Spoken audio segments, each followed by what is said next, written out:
వృత్తాంతముల గ్రంథము 20వ అధ్యాయము. మరుసటి ఏట రాజులు యుద్ధమునకు బయలుదేరు కాలమున యోవాబు సైన్యంలో శూరులైన వారిని సమకూర్చి అమ్మోనీయుల దేశమును పాడు చేసి వచ్చి రబ్బాకు ముట్టడి వేసెను. దావీదు యెరూషలేములోనే ఉండగా యోవాబు రబ్బాను ఓడించి జనులను హతము చేసెను. దావీదు వచ్చి వారి రాజు తల మీదనున్న కిరీటమును తీసుకొనెను. దాని ఎత్తు 2 మణుగుల బంగారము, అందులో రత్నములు చెక్కి ఉండెను. దానిని దావీదు ధరించెను. మరియు అతడు బహువిస్తారమైన కొల్ల సొమ్ము ఆ పట్టణములో నుండి తీసుకొని పోయెను.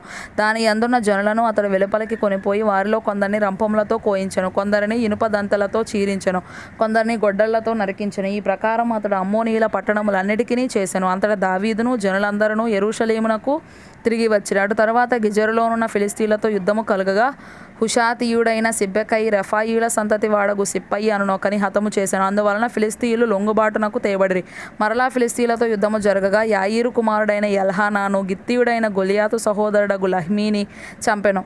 వాని ఈటె నేతగాని దోణి అంత పెద్దది. మరలా గాతులో యుద్ధము జరిగెను. మంచి ఎత్తరియగు ఒకడు అచ్చట ఉండెను. వానికి చేతికి కాలికి 6 చొప్పున 24 వ్రేళ్లుండెను. వాడు రెఫాయీయుల సంతతి వాడు. వాడు ఇశ్రాయేలీయులను దూషింపగా దావీదు సహోదరుడైన షిమియాకు పుట్టిన యోనాతాను వాని చంపెను. గాతులోనున్న రెఫాయీయుల సంతతి వారగు వీరు దావీదు చేతను అతని సేవకుల చేతను హతులైరి.